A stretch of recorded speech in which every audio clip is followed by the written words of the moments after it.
Buenas noches, compañeras y docente. En este video expreso mis conclusiones respecto al artículo leído. El pensamiento y comunicación. Normalmente consideramos que ambas actividades son distintas, independientes, si pensamos, comunicamos. Sin embargo, este artículo es muy interesante por el planteamiento que realiza al respecto de estos conceptos y lo que consideramos como discurso, ¿no? Entonces, de acuerdo con el artículo presentado, The Curriculum Evaluation Standard for School Mathematics, las matemáticas ayudan al estudiante a clarificar, refinar y consolidar su manera de pensar. Normalmente consideramos que las matemáticas son un proceso de pensamiento por el cual los estudiantes analizan, aprenden a abstraer, a conceptualizar, y se considera que es, a pesar de que algunas personas no las apliquen o piensen que no las apliquen, que es un proceso por el cual ellos pueden mejorar su habilidad de pensamiento.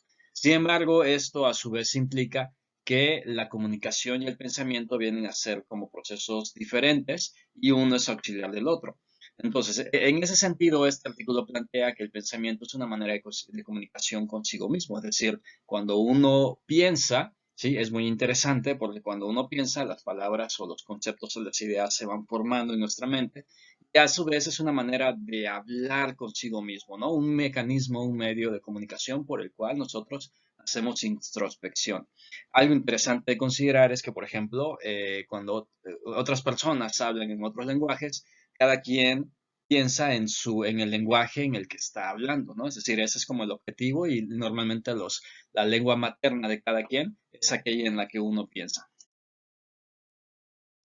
Importancia. Entonces, en ese sentido, esta consideración de comunicación y pensamiento como un proceso conjunto es importante para nosotros porque como docentes, aunque nuestro principal interés sea la parte cognitiva del estudiante, es decir, cómo interioriza los conceptos matemáticos que nosotros proveemos, debemos también enfatizar la parte de cómo comunicar este proceso, ¿no? Y a su vez cómo ellos comunican esos conceptos que van estudiando.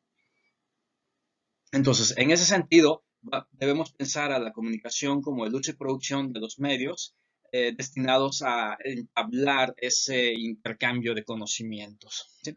Entonces, en este contexto, el discurso es muy relevante, ya que implica el buen uso de los medios de comunicación.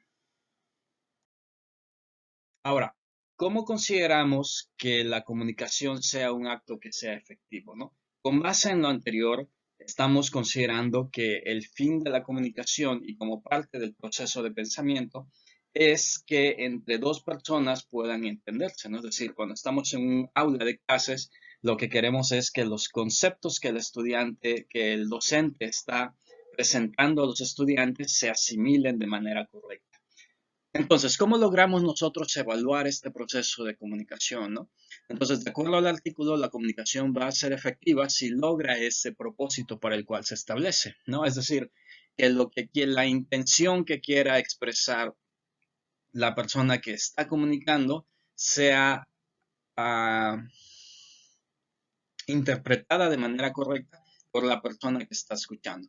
En este sentido, esta es una manera en que nosotros podemos evaluar la efectividad de la comunicación, pero desde luego siempre va a estar sujeta a las interpretaciones de las personas que estén en sí involucradas, ¿no? En ese sentido, yo como docente puedo pensar que estoy expresando de manera correcta, comunicando adecuadamente los conceptos que quiero enseñar, pero es difícil dado que va a depender mucho que los estudiantes puedan recibir esa comunicación de manera adecuada, ¿no? Entonces, observamos que a fin de cuentas la parte subjetiva no se va a perder, es decir, este impacto, esta evaluación del impacto siempre va a estar sujeta a cómo lo interpreten las personas. Entonces, en el caso del discurso matemático, pues educacionalmente vamos a saber si es productivo, si nosotros observamos y podemos percibir que realmente los conceptos se están interiorizando, asimilando, es decir, de acuerdo a lo que hemos platicado, si los estudiantes se integran a este discurso por medio del lenguaje matemático. ¿Cómo sabemos eso? Bueno, pues por la manera en cómo ellos se expresen o puedan, por ejemplo, resolver o explicar los conceptos que nosotros a su vez les estamos explicando. Las referencias y eso es todo. Muchas gracias.